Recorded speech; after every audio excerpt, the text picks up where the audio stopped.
राधे राधे पंडित जी। राधे राधे। बहुत सारे नक्षत्रों के बारे में आप बताते हो, बहुत जी जी सारे इन द सेंस के हम 27 नक्षत्र तक हमें जाना है। जी जी। तो उस यात्रा में हम आज पुष्य नक्षत्र योग के बारे में जानना चाहते हैं। तो राम राम जी। देखिए भाई, पुष्य नक्षत्र जो है ना, वो शनिचर का नक्षत्र है। तो जिनका जन्म अगर रविवार को पुष्य नक्षत्र हो जाए तो रवि पुष्य नक्षत्र कहलाता है, अच्छा माना जाता है। अगर किसी का गुरुवार को नक्षत्र पुष्य पड़ जाए तो गुरु पुष्य नक्षत्र पड़ा जाता है, तो ये भी बहुत अच्छा है। यानी रविवार को पुष्य नक्षत्र हो, गुरुवार को पुष्य नक्षत्र हो, इसमें कोई पूजा पाठ की जाए तो भी बहुत लाभकारी है, और किसी का जन्म हो तो भी अच्छा है। लेकिन सिर्फ जन्म होने से ही अच्छा नहीं है, इसके साथ वो लगातार पूजा पाठ भी करता है, भगवान में अपना मन लगाता है, 24 मिनट सुबह 24 मिनट शाम, यानी एक घड़ी सुबह एक घड़ी शाम, तो चीजें बहुत अच्छी होंगी। देखिए, जन्म का मतलब यह है, जैसे मान लो मैं यूपी में रह रहा हूँ, मेरे लिए जल बहुत पास है जमीन में। अब कोई आदमी ऐसी जगह रह रहा है जैसे भोपाल रह रहा है, वहां जमीन में जल बहुत नीचे है, तो मेरा भाग्य इस मामले में अच्छा है कि मुझे जल है, पास में नजदीक में है। लेकिन जमीन में से निकालना तो मेरा श्रम वाला काम है ना। तो आप भाग्य से कितने ही प्रबल हो, आपको श्रम करके वो भाग्य को प्राप्त करना ही होता है। तो जिनका पुष्य नक्षत्र में जन्म है, तो हमें ये देखना है, चंद्रमा तो सभी में देखना होता है कि चंद्रमा पर दृष्टि किसकी पड़ रही है। अगर बृहस्पति की पड़ रही है तो व्यक्ति धार्मिक होगा, यदि मंगल की पड़ रही है तो साहसिक होगा, शुक्र की दृष्टि पड़ रही है तो वो बहुत ख्यालों वाला होगा, बहुत आर्टिस्टिक विचारों वाला होगा। अब मान लो शनिचर की दृष्टि पड़ रही है, तो ऐसे में यदि शराब का सेवन कर लेते हैं तो फिर आपका बंटा ढार, फिर आप जो है एक तरह से सभी तरीके से परेशान हो जाएंगे। आपका पारिवारिक जीवन भी अच्छा नहीं रहेगा और गृहस्थ जीवन भी अच्छा नहीं रहेगा, ऐसी मान्यता है। लिखा हुआ तो बहुत कहीं मुश्किल से मिलेगा, ऐसी मान्यता है। जिनका पुष्य नक्षत्र में जन्म होता है और प्रथम चरण में अगर जन्म है तो वो स्वयं के लिए बहुत अच्छा नहीं है, दूसरे चरण में जन्म है तो माता के लिए अच्छा नहीं है, तीसरा चरण में तो पिता के लिए अच्छा नहीं है, और चौथे चरण में जन्म है तो वो अपने मामा के लिए अच्छा नहीं है। ऐसी मान्यता है, लिखा हुआ ऐसा आप बहुत जगह पाएंगे नहीं। तो अब पुष्य नक्षत्र में जन्म होने पे चंद्रमा में, तो चंद्रमा को तो सभी ग्रह में, सभी राशियों में देखना होता है कि कहाँ पर है, किस किस ग्रह की दृष्टि है और किसके साथ बैठा है। तो हमें इसमें शनिचर देखना है कि शनिचर कहाँ स्थित है और किसके साथ स्थित है। सूक्ष्म चर्चा करेंगे, आइए देखें।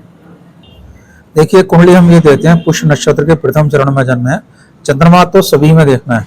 चंद्रमा इसमें मृत्यु वाले खाने में राहु के साथ है, तो राहु के साथ ही अच्छा नहीं माना जाएगा, ठीक है।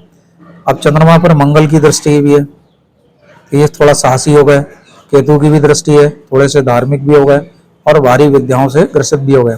शनिचर की स्थिति देखते हैं, शनिचर कहाँ है, शनिचर लगन में है और वक्री है।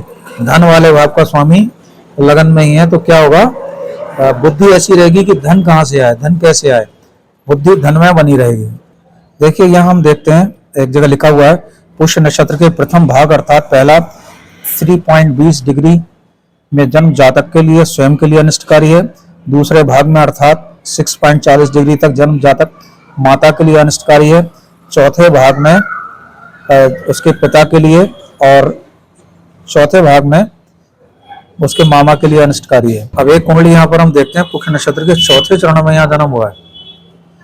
चंद्रमा तो सभी में देखना, अब यह चंद्रमा यहाँ शनिचर के साथ है, तो ये बहुत अच्छा योग नहीं हुआ। और लगन में ही सूर्य है यहाँ, तो ये भी अच्छा नहीं हुआ। शनिचर की स्थिति देखो, शनिचर पराक्रम वाले भाग में है, और भाग्य वाले भाग का स्वामी पराक्रम वाले भाग में, यानी भाग्य का निर्माण पराक्रम से होना है।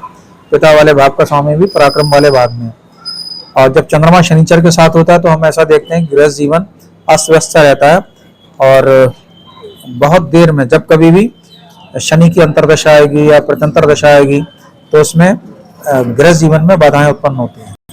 अब यहाँ एक और कुंडली हम देखते हैं, पुष्य नक्षत्र के चौथे चरण में यहाँ पे जन्म है, चंद्रमा यहाँ पर मृत्यु वाले खाने में, और यहाँ पर हम शनिचर की दृष्टि देखते हैं, शनिचर देखते हैं, शनिचर मंगल के साथ है, पराक्रम वाले खाने में है, और धन भाव का स्वामी पराक्रम वाले खाने में। तो हम ये भी कहेंगे कि धन जो है वो बहुत मेहनत से आएगा, और चंद्रमा चूंकि मृत्यु वाले खाने में, तो इनको सर्दी के रोग रहेंगे और पानी से उनको बच के रहना चाहिए।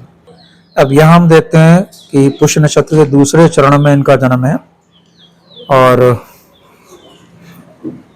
शनिचर जो है विवाह वाले खाने में, इस पे बृहस्पति की नीच दृष्टि है, मंगल की उच्च की दृष्टि है और चंद्रमा की भी दृष्टि है।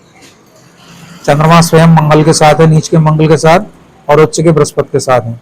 तो क्या होगा, यहाँ बुद्धि बहुत अच्छी काम करेगी और कभी कभी पराक्रम गुस्सा भी आएगा यहाँ पे बहुत। शनिचर यहाँ होने से विवाह में दिक्कत होगी, देर से विवाह यहाँ हो सकता है।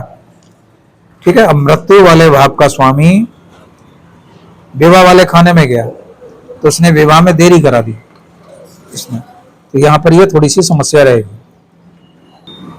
तो इस प्रकार हमने पुष्य नक्षत्र में उत्पन्न जातकों के बारे में बहुत ही सूक्ष्म चर्चा की। तो यदि आपको विस्तार से जानना है तो आप अपनी कुंडली मेरा पारिश्रमिक देते हुए मुझे भी दिखा सकते हैं। मैं पंडित राकेश पांडे, बरेली, उत्तर प्रदेश, भारतवर्ष से। यदि आप बरेली में ही रहते हैं तो स्वयं व्यक्तिगत रूप से भी संपर्क कर सकते हैं। फोन नंबर है मेरा 9837235505। हरिओम।